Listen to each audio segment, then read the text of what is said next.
Continuing our study of the early 20th century, we find the rise of a new movement. It'll be called modernism.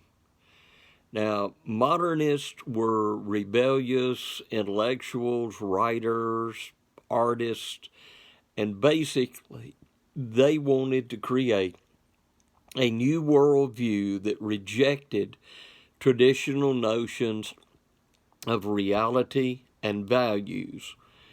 Now, these values included progress, which we've already seen was destroyed by the World War I, but also reason and even God. And so this modernistic movement is going to be, shall we say, the Enlightenment gone to seed. And of course, as we look at our world today, most people will say we're in a postmodern world. We have passed even beyond modernism. Well, in the first decade of the century, a new individual steps forward, and with his research, this individual is totally going to change the idea of science forever. Now, some of his theories denied common sense, but many of his theories have been proven true. And this individual is named Albert Einstein. His vision of the universe revolutionized the way people understood time, space, and light. Few people really understood everything he was saying, and there's still people trying to figure out exactly what he said. But still, he will have a profound change on science, the way it is taught, and quite honestly, the way it is practiced. So, as we think about this modernist era, it is Western civilization entering a period of rapid change because of new technologies, communication, scientific discoveries, and all of these things coming together to literally transform everyday life, not only in the United States, but throughout the whole world. Quite honestly, World War I and its horrors accelerated the appeal of modernism. And it will be based loosely on three major assumptions. Number one, God does not exist. Now, understand the brutality, the destruction, the horrificness of World War I just discouraged a lot of people. And so there were a lot of if there were a God responses. And many people will come along and decide, no, God didn't exist, or such a thing as that would not have happened in the world. And so we're going to have, shall we say, a modern boost of atheism. Number two, modernism taught that reality was not rational, orderly, or obvious.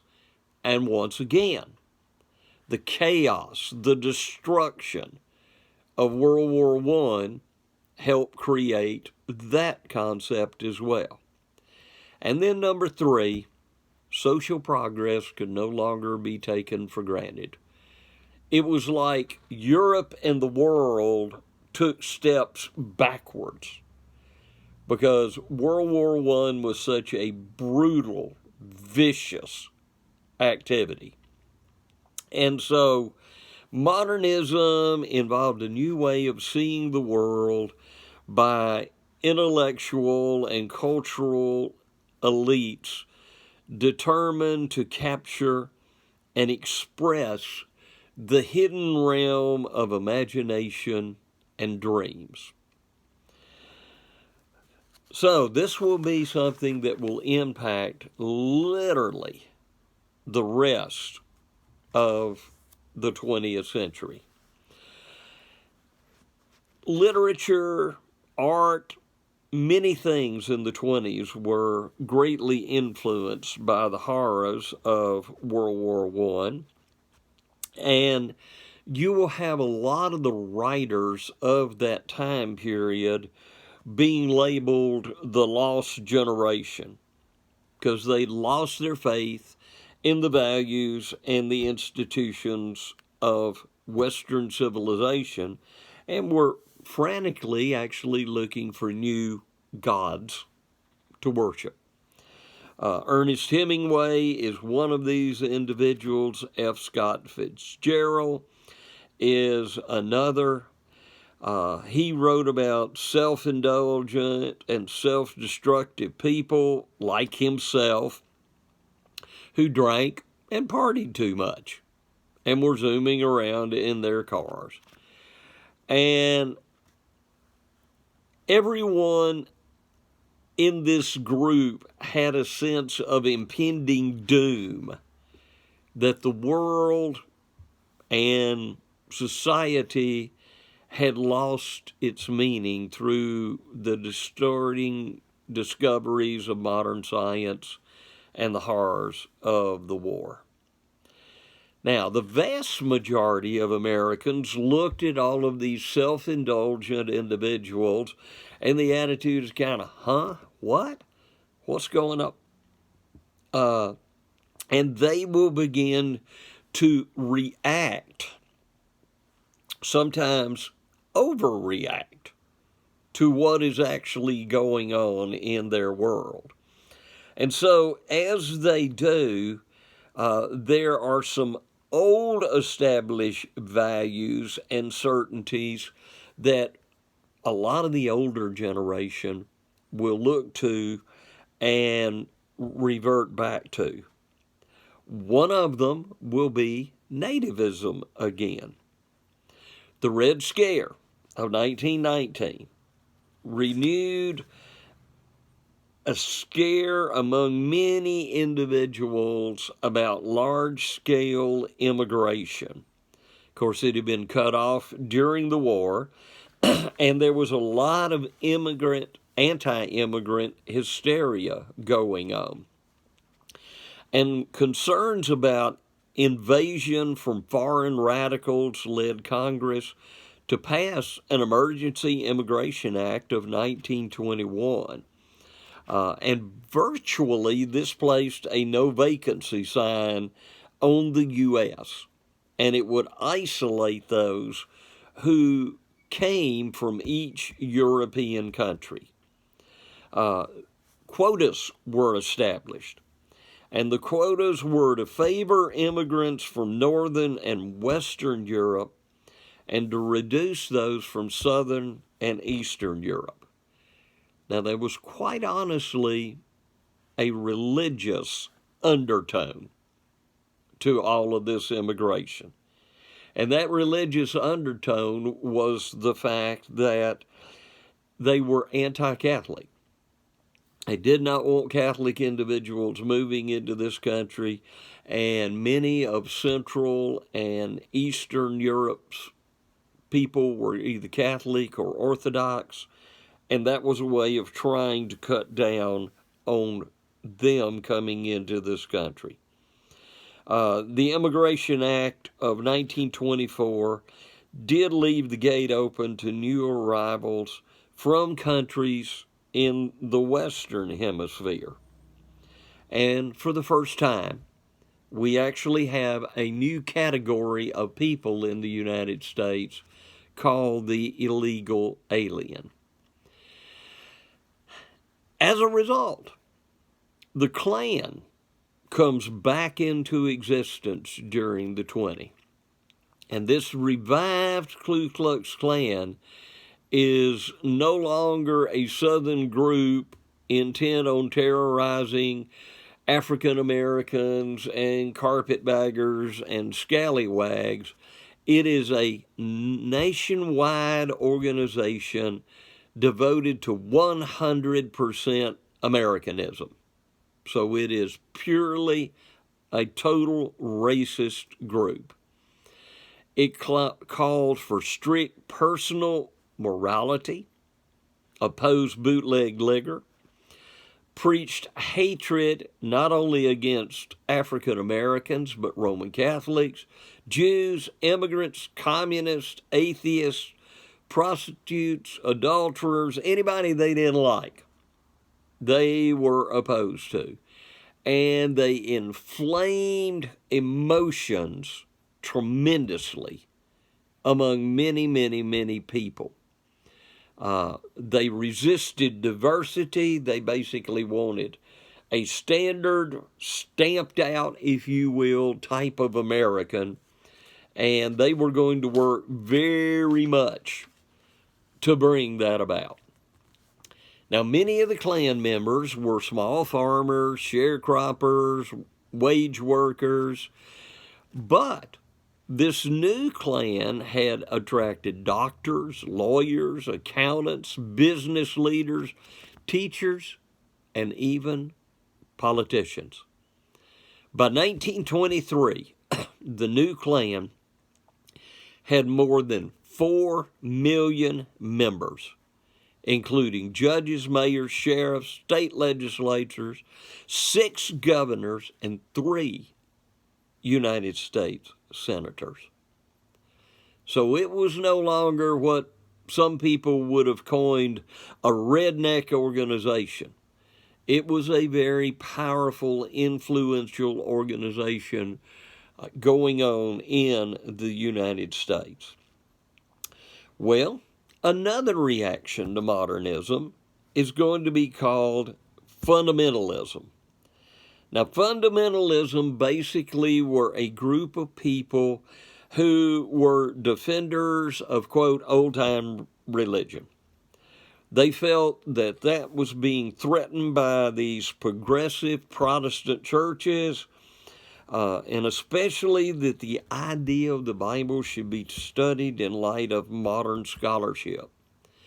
During the late 19th century, there had come over into the United States from Europe the idea of rationalism, especially from Germany. And they began, as a part of this modernist effort, to look at the Bible no longer as God's inspired word, but as a book that had been composed and put together and totally comprised only through human effort. And so conservative Protestant churches rejected this, and they held to the traditional views of Scripture. But there were many what might be called mainstream or progressive Protestant churches that began to embrace this idea. And not only did the churches, but many of the educational institutions. And it will ultimately be that these educational institutions will be turning out a lot of doctoral graduates. And sadly for the fundamentalist movement, they did not have the quality, at least academically, of scholarship that was coming out for the progressive movement.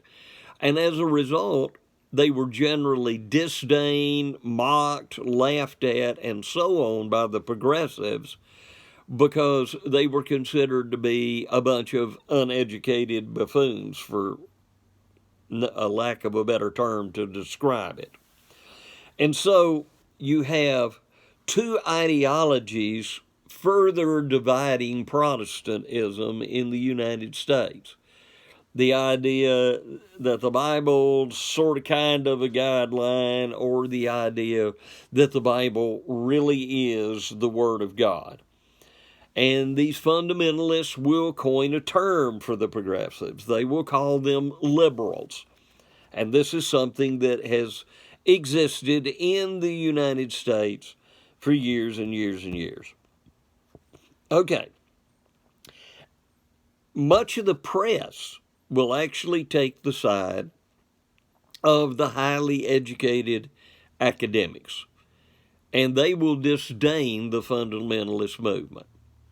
As I say, if the fundamentalist movement had had some highly educated doctoral individuals to be able to discuss and talk with these doctorates that had graduated with the progressive view, it might have gone better for them. But because, as I say, the progressives generally had the big education, and obviously the fundamentalists did not necessarily have that, there was a big gap, and academic arrogance came to play a tremendous role in all of this. And as you will discover as you go on in your academic career, there is a tremendous amount of that. Now, normally the PhD degree can be defined as a doctorate of philosophy, but for some people it can also mean piled high and deep, because they become so full of themselves that they think they are the authority and the only authority. Now, many of these fundamentalists were very honest, sincere, deep, God-believing, Bible-practicing people. William Jennings Bryan, guy that had failed 3 times to become president, is going to become a passionate denouncer of Darwin's theory of evolution. And of course, as we have recalled, eugenics is going to become a part of late 19th century science, and eugenics is a direct outgrowth of Darwin's theory of evolution. So this is going to become a hot button topic between especially the fundamentalists and the evolutionist branch of science. Now, interestingly, in all of this rise, and an individual that we would call a fundamentalist is going to be one of the early great evangelists in the United States. He's a former professional baseball player. His name was Billy Sunday. Now, he was a revivalist. So he was bringing back those old traditions, quite honestly, of the first and second Great Awakening, the camp meetings. And it is said that Billy Sunday spoke to millions of individuals, both publicly, as he would rent stadiums or whatever type of venue to be able to speak to people, as well as utilizing the radio. And so he began to evangelize over the radio, and there were hundreds and hundreds and hundreds of people that were able to hear him through that source. Well, another thing that takes place during the 20s. Now, here we have this wild age of abandonment, and we have the shutdown of the alcohol industry in the United States. Now, this is something that, the women had been campaigning for years and years and years. And part of the prohibition came about as a result of many of the brewers were German background. And after the war, there was still a bitter taste in the mouth of many Americans for anything German. And so this German background will actually hurt the continuation of the brewing of alcoholic beverages, and this will turn out to be one of the most colossal and costly failures in American history. Now, I do not drink. I've never drunk. But alcoholic beverage had been a part of the United States since before it was the United States. You had the taverns in the British colonies. And so this is something that had been going on since before the birth of the nation. And to come along and just all of a sudden arbitrarily say, well, we're going to do away with this, we're not going to have this anymore, is obviously going to bring about some tremendous negative reactions. And of course, there are going to be people operating under the law, around the law. There's going to be the production of illegal alcohol. There'll be illegal saloons. All sorts of crime is going to organize as a result of this. And it quite honestly is, as I say, going to be a colossal failure because of all the problems that it wound up creating. Well, as we have these reactions, another one is actually going to be in politics. There is a small town backlash against modern city life. Modern city life was viewed as progressivism, and quite honestly, both Roosevelt and Wilson are condemned for this. That the growing middle class was preoccupied less with reform than enjoying their prosperity. And so Americans are going to leave Wilson's Democratic Party, and there's going to be a Republican insurgence. As we look at that, in 1920, the Republicans will turn to an individual named Warren G. Harding. He was from Ohio, and in contrast to Wilson's internationalism, Harding promised to safeguard America first. And technically, this was a return to isolationism. We're going to back out a little bit. He had what your textbook calls a vanilla promise of a return to normalness.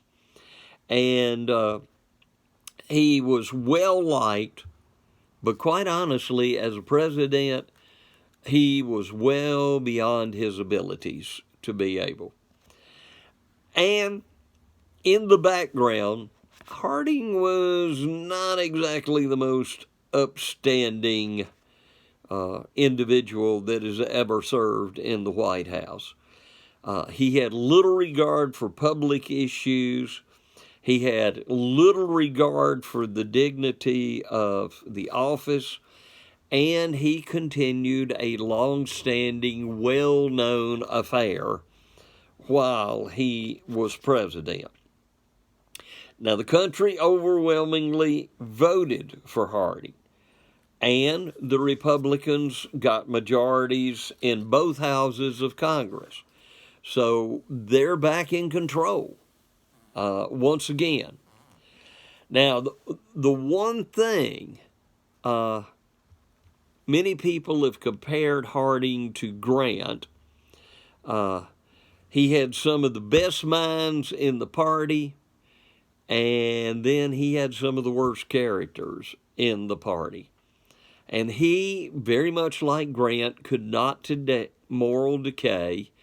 And some of these individuals will use their offices for private means to improve themselves and so on. Now, Harding comes in with a slumping economy. Okay, we had the boom of the war. Now the war is over. Economy's kind of fizzling out, and so we've got to do something to help this out. Now, the new president will reestablish that pro-business tone, and he will basically say government's got to keep its hands out. Antitrust laws that both Roosevelt and Wilson had worked on will generally be ignored, and we're going to have an individual by the name of Andrew Mellon, who will become the Secretary of the Treasury. By the way, he's one of the richest people in America. He will reduce tax rates while increasing tax revenues. And Mellon will also help Harding reduce the federal budget as well. Government expenditures are going to fall, the national debt fell, and the economy soared. So this part of Harding's presidency worked very well, and worked very well for many Americans. Okay, Harding is succeeded by Calvin Coolidge. Again, he is a very interesting, unique individual. He was known more for what he did not say than for what he actually did say. He would be called many times Silent Cal. Just a little story on him. One Sunday, he went to church service. And when he came in, one of the White House aides said, "Well, was it a good service?" And he said, "Yes." And the aide waited for a comment, and the president said nothing. So he said, "Well, what did the preacher preach on?" And he said, "Sin." He again waited for some elaboration and got none. And so finally he looked at the president and said, "Well, what did he say about it?" And the president said, "He's again it." And that was his discussion of an entire Sunday morning service.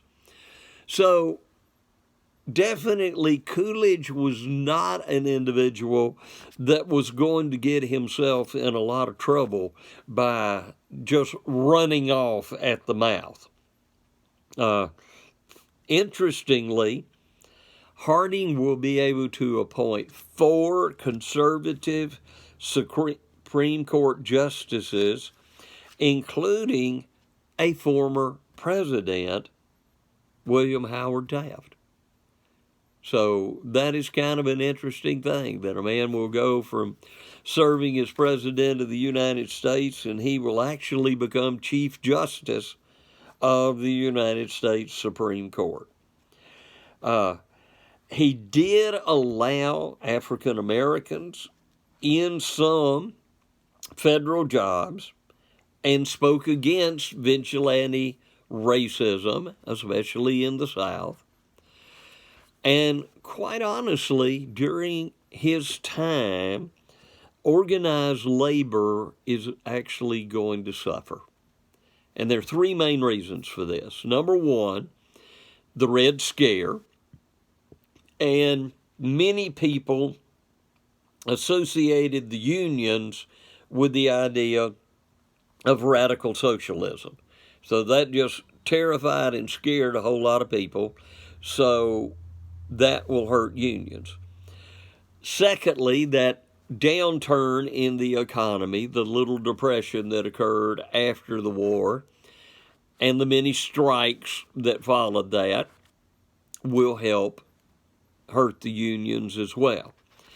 And then third, the open shop theory. And this implied that an employer could hire anyone, whether they were union or non-union. And this will create more competition for union workers, and it will allow, of course, owners of businesses a much, much greater freedom to be able to do things. Okay, so we kind of go back into isolationism once again. But American business is anything but isolated. Americans have got worldwide contacts now. Some of these are fruits of the Great War. But nothing did more to heighten American isolationism or anti-American feeling in Europe than the challenge facing America's recent military allies, because they had huge debts to the United States. The United States had supplied things to Great Britain. They had supplied things to France. They had supplied things to Italy. And so it actually hurt the European nations to have to sell their goods to the United States at a reduced rate, and as a result of that, it kept them from being able to pay off their debts. And so there's a lot of bitterness there. And of course, the European nation that is having the most problem paying off war debts and getting through these things is obviously going to be the Germans. Okay, we do have two parts, so be sure that you have viewed the first part of this lecture as well. And we'll stop here and we'll begin to check out some other things that the Great War contributed to in far as U.S., European, and world economies go.